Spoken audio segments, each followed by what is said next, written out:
जिल्ह्यामध्ये वर्षभरानंतर पाळीव जनावरांमध्ये लंपी आजारानं डोकं वर काढले। जिल्ह्यामध्ये आतापर्यंत ह्या आजारानं 593 जनावरं लंपी आजारानं बाधित झाली आहेत। त्यातनं 418 जनावरं बरी सुद्धा झाली आहेत। जिल्ह्यामध्ये एकूण पशुधन 1,32,000 इतकं आहे। त्यातनं जिल्ह्यातील 102 दवाखाना अंतर्गत 82,000 जनावरांना लसीकरण पूर्ण झालंय। या आजाराला शेतकऱ्यांनी घाबरून न जाता योग्य ती खबरदारी घ्यावी आणि प्रतिबंधासाठी शेतकऱ्यांनी औषधोपचार आणि लसीकरणासाठी सुद्धा पशुसंवर्धन विभागाशी संपर्क साधावा असं आवाहन जिल्हा पशुसंवर्धन उपायुक्त डॉक्टर समीर बिलोलीकर यांनी केलं आहे। किती जनावरांना आतापर्यंत लागण झालेली आहे, किती जनावर अति तीव्र आहेत आणि किती जनावरांना तुम्ही लसीकरण पूर्ण केलेलं आहे?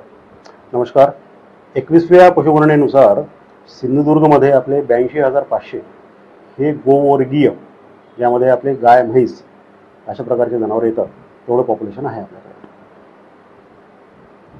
किती जनावरांना आतापर्यंत लागण? पहिला इन्सिडेन्स ज्यावेळेस निदर्शनास आला त्या दिवशीपासून आज तो पोवेत 593 जनावरांना इथे लागण झाली होती आणि या 593 पैकी 418 जनावरे पूर्णतः बरे झालेले आहेत। रिकव्हरी रेट खूप चांगला आहे आणि अतितीव्र किंवा आपल्याला स्टेज 3 चे जनावर जे म्हणता येतील ते फक्त सध्या 6 आहेत आणि ते सुद्धा लवकरात लवकर बरे होतात। किती जनावरांना म्हणजे तुम्ही लसीकरण पूर्ण केलेलं आहे टोटल सगळं? लसीकरण हे आतापर्यंत 2 टप्प्यात झालेलं आहे।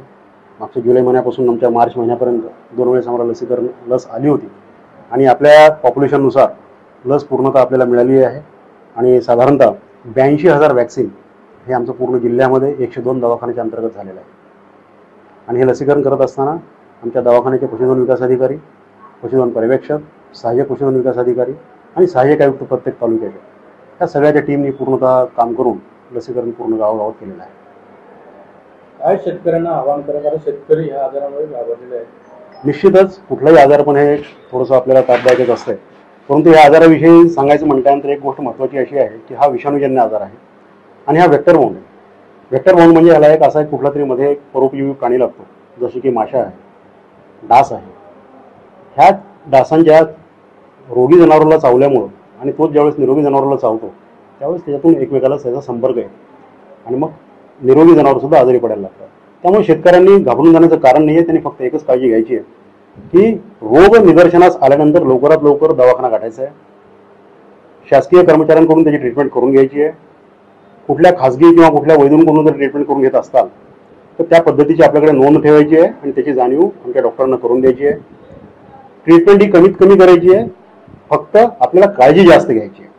आणि जनावरांची काळजी कशी घ्यायची की आजारी जनावरांना बाहेर चारायला सोडायचं नाही आहे, जंगलामध्ये जाऊ द्यायचं नाही आहे, निरोगी जनावरांपासून त्यांना दूर ठेवायचं आहे आणि घरीच त्यांची सगळी व्यवस्था करायची आहे। साधारणतः 3 ते 5 दिवसामध्ये आपले जनावर पूर्णतः बरे होऊ शकतात। आणि ही काळजी कुठली घ्यायची आहे तर काही साधे साधे आपले आयुर्वेदिक उपचार आहेत, ते उपचार आपल्याला करायचे आहेत।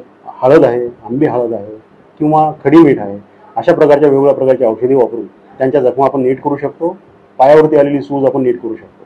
फक्त प्रथम लक्षण निदर्शनास आल्यानंतर लवकरात लवकर दवाखाना गाठणे आणि ट्रीटमेंट करून घेणे अतिशय आवश्यक आहे। आणि या पूर्ण रोगाचे ज्यावेळेस आपला पहिला इन्सिडेन्स लक्षात आला त्यावेळेस माननीय सचिव महोदय, माननीय कमिशनर महोदय आणि आमचे मुंबईचे प्रादेशिक पशुसंवर्धन सहआयुक्त RJC साहेब डॉक्टर श्री कांबळे साहेब हे मागच्या 8 दिवसापासून जुलै महिन्यामध्ये इथेच सिंधुदुर्ग जिल्ह्यात आले होते भेटीसाठी। आम्ही दोघांनी जॉईंट व्हिजिट्स केल्या, सगळ्या पेशंटची भेट घेतली, सगळ्या ओनर्सला आम्ही आश्वस्त केलं। आणि त्यामुळे फार्मर्स जेवढे की आपले शेतकरी आहे त्या जिल्ह्यात त्यांनी घाबरून जाण्याचं अजिबात कारण नाही आहे। सगळे आमची टीम जी आहे ती टीम 24 तास एक अहोरात्र काम करत आहे।